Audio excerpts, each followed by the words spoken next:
Assalamualaikum warahmatullahi wabarakatuh. Selamat pagi, apa kabar semua? Kalian sehat? Nah, sebelum kita mulai pembelajaran, ayo siapkan dulu perlengkapan kita sebelum belajar. Siapkan alat tulis, buku paket, dan hal apa saja yang kalian butuhkan selama proses pembelajaran ini berlangsung.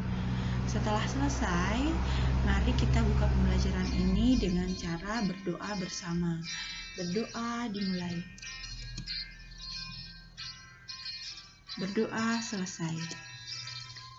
Selanjutnya, ayo isi daftar hadir dulu. Kalian cukup klik link tersebut, kemudian isi daftar hadirnya. Setelah selesai, kita lanjut. Tapi untuk kalian yang kesulitan, kalian bisa minta bantuan pada orang tuamu ya. Adapun tujuan pembelajaran yang ingin kita capai, kalian bisa baca sendiri. Kesempatan kali ini kita akan belajar tentang bunyi. Tahukah kalian apa itu bunyi? Bunyi adalah suatu gelombang yang dihasilkan oleh benda yang bergetar.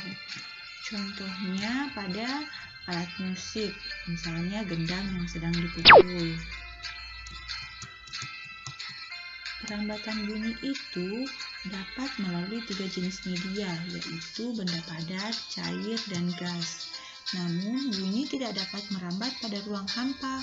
Hal ini dikarenakan ruang hampa tidak memiliki media yang dapat merambat bunyi. Bunyi merambat melalui udara. Perhatikan gambar berikut. Di percobaan ini terlihat 2 orang anak sedang melakukan uji coba dengan media selang plastik. Yang satunya berbicara, yang satunya lagi menempelkan pada telinganya.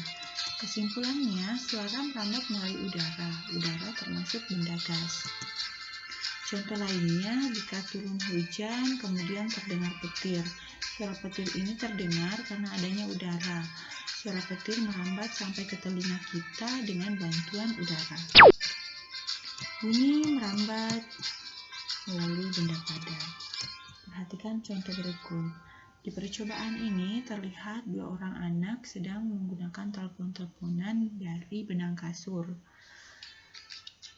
Dari percobaan tersebut disimpulkan, suara merambat melalui benang kasur. Benang kasur merupakan benda padat.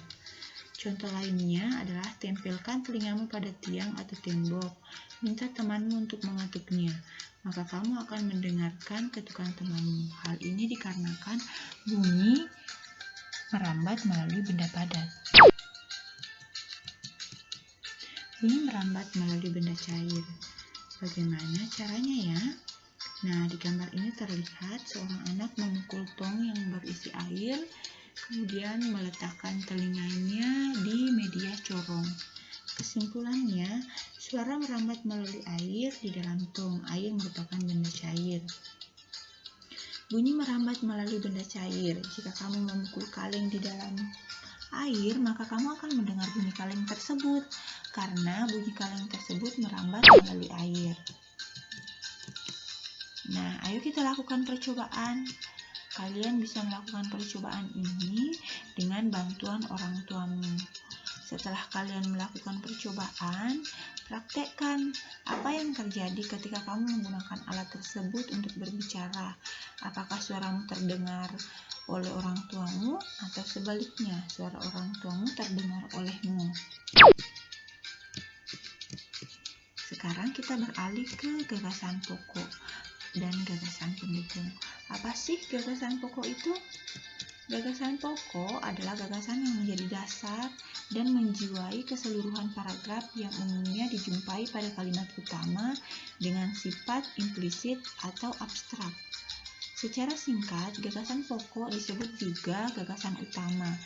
Ini bisa juga dimaknai sebagai suatu pernyataan yang merupakan inti suatu pembahasan. Sementara gagasan pendukung adalah gagasan atau ide yang menjelaskan gagasan utama atau ide pokok. Gagasan utama adalah gagasan yang menjadi dasar suatu paragraf. Gagasan pendukung dalam suatu paragraf dapat lebih dari satu gagasan, sedangkan gagasan utama hanyalah satu dalam paragraf.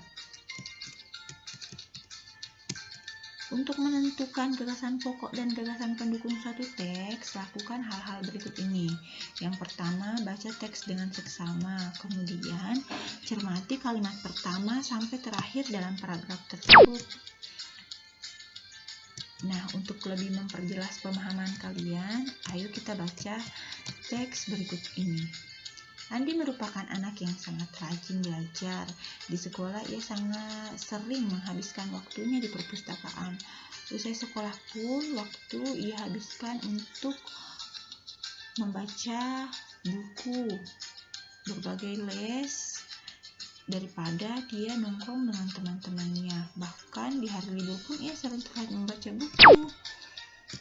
Nah, dari teks tersebut, ayo kita uraikan.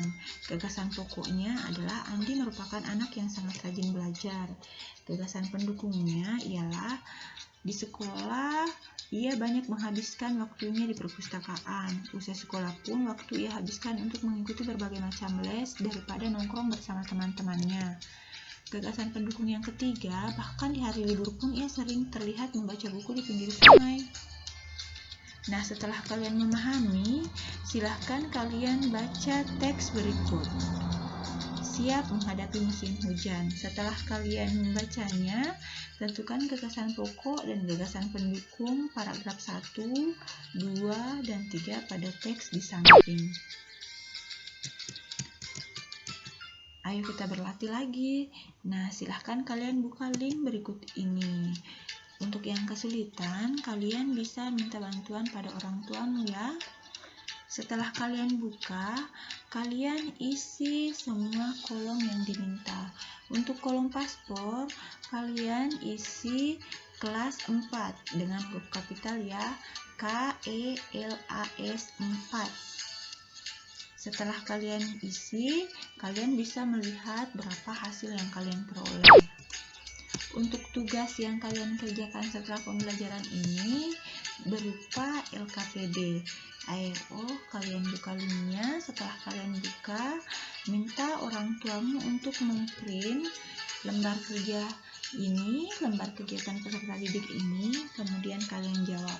Setelah kalian jawab, kalian sisa foto, kemudian unggah fotonya di grup WA ya. Mungkin cukup sekian dari Ibu. Jika ada yang ingin kalian tanyakan, kalian bisa chat di WA group. Sebelum kita mengakhiri pembelajaran ini, mari kita berdoa sesudah belajar. Berdoa dimulai. Berdoa selesai. Jangan lupa selesaikan tugas yang Ibu berikan. Jika kalian kesulitan, kalian bisa meminta orang tua kalian untuk membimbingnya. Dan jangan lupa tetap menjaga kesehatan. Ya, cukup sekian dari Ibu. Terima kasih. Sampai ketemu di pertemuan selanjutnya. Assalamualaikum warahmatullahi wabarakatuh.